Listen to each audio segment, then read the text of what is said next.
Hi there, and welcome to this day in history for March 1st. March 1st is the 60th day of the year in the Gregorian calendar, 61st in leap years, with 305 days remaining to the end of the year. Today's word is discombobulate. Discombobulate. Yes, it's a real word.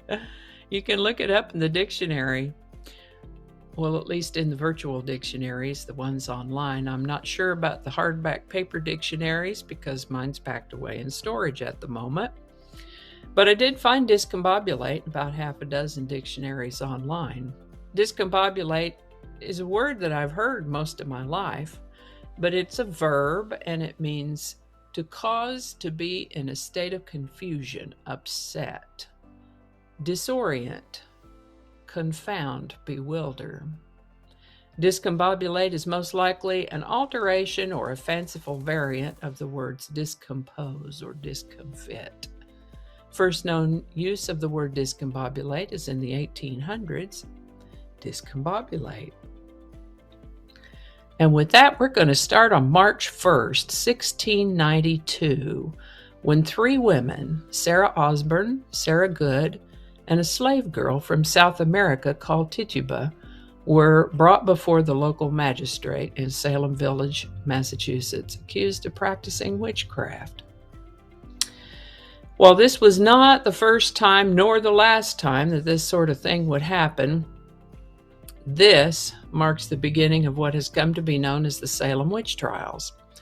Before it was all over, more than 200 people were accused, 30 were found guilty, 19 were executed by hanging, that's 14 women and 5 men. One man was pressed to death for refusing to plead, and at least 5 people died in jail. This was the deadliest witch hunt in the history of colonial North America. 300 people accused of witchcraft, including a 4-year-old child. These folks were a contentious lot, and a quarrel with a neighbor could result in allegations of witchcraft. Anyone who didn't quite fit in was likely to be accused. Seems to me like the accusers, as holy as they like to think they were, may have missed or ignored the commandment that says, "Thou shalt not bear false witness against thy neighbor." Mercy. Interesting to note that this episode in American history was a factor in the idea of separation of church and state. Now, we've mentioned the Articles of Confederation a few times on various occasions on this day in history, not to be confused with the Confederate States of America, which were formed during the war between the states in the 1860s. The Articles of Confederation was an agreement between the 13 original states of the United States of America, and these Articles of Confederation served as the United States' first frame of government.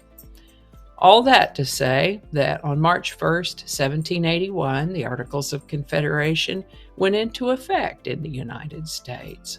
While we're talking about early U.S. history, the first United States Census was authorized on March 1st, 1790.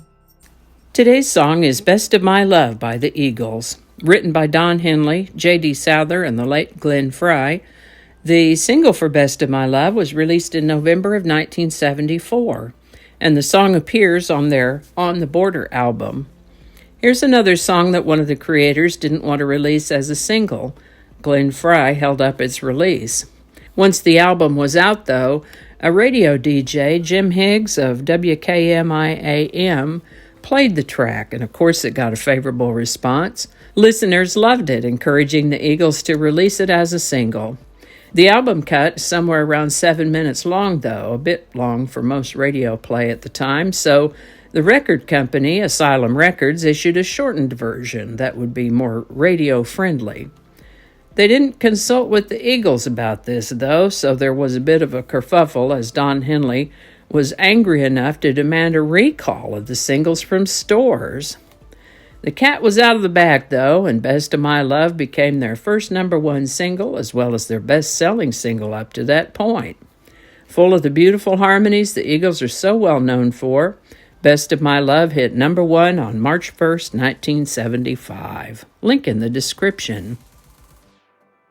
And I think that's going to do it for us today. Thank you so much for watching. Consider subscribing if you haven't already. Feel free to share this video with a link in your email, messaging, or social media. If you enjoy this series, you can check out the playlist that contains these videos. I'll put a link to that in the description. That description lives on YouTube, so for other platforms, I'll include the link to my blog page that is called No Really. You can also find me on Rumble, Parler, BitChute, and Getter. All those links in that description. Alrighty, that's all I can think of right now. Thanks again, and I'll see you next time. Do not disturb. Okay, I turned Do Not Disturb on. Good job.